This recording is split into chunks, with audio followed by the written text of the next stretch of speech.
Welcome friends. In this video we'll discuss regarding design of slab. We'll start with the introduction. Slab are most widely used structural element forming floor and roof of a building. Slab supports mainly transverse loads and transfers them to the supports by bending action in one or more direction. It is generally transverse member, so which has less depth as compared to other two dimensions, and it is generally formed with concrete, or it is constructed with concrete. So if we can reduce a small amount of depth in the slab, then it saves considerable cost in the construction. So that's why we should design this slab with economy. Of course, the safety will be on first priority. Means if any construction is to be carried, it should be with safety first. So we'll see what are the types or classifications of the slab. The first classification system is based on shape of slab. The slabs may be classified as circular, square, rectangular. This classification is based on shape of slab. The second classification system is based on supporting condition. Now one can say that slabs which are simply supported, cantilever, continuous slab, these are under this category of supporting condition. The third classification is based on span. The one-way slab and two-way slab are generally considered under this category of classification system. One-way slab is having length as a largest dimension. It is considerably larger than its width. Means if specifically if you want to know, the length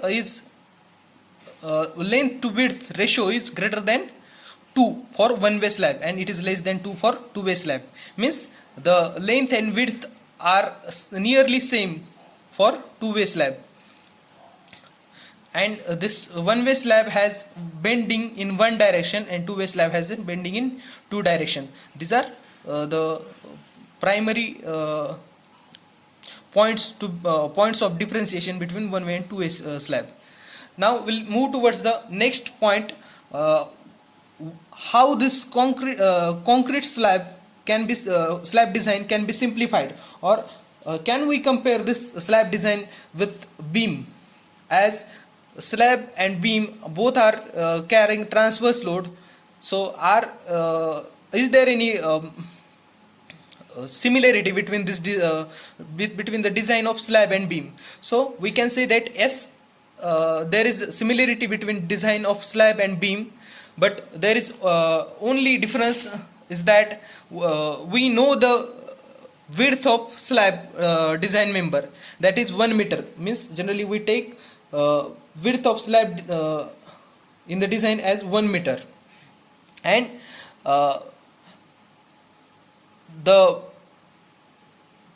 shear stresses are usually low, and experimentally it has been observed that they fail at slightly higher shear stress, and hence shear reinforcement is very rarely required in the case of slab. The next point, it can be said like, usually the depth of slab is governed by serviceability requirement, requirement of deflection, than by flexural strength of slab. So these are some differentiation points between slab and beam design, and there are some similar points also. So we'll see the next term, that is effective span.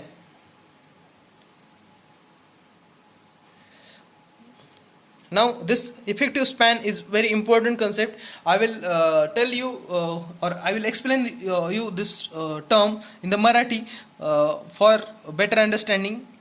Effective span म्हणजे काय, असा span किंवा अशी length त्या स्लॅबची जी लोडिंगच्या under deform होते किंवा डिफॉर्मेशनमध्ये first त्याच्यावर effect होतो. तर मग अशा लेंथला आपण म्हणतो इफेक्टिव्ह स्पॅन. तर आपण हे स्लॅबच्या बाबतीत इफेक्टिव्ह स्पॅन कसा कॅल्क्युलेट करतात तर ते बघू. The effective span is calculated depending upon the supporting condition. Now if we consider the slab, the effective span is calculated or any type of structure, generally this effective span is calculated based on the end or supporting condition. For simply supported slab or beam which is not built integrally with its support, and for continuous slab or beam having breadth of support less than clear span by 12. For this condition, effective span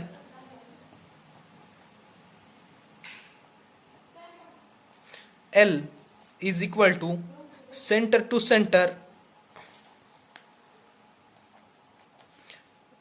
distance between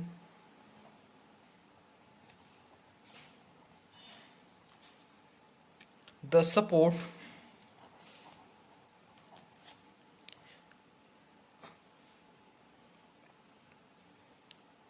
or equal to clear span plus effective depth,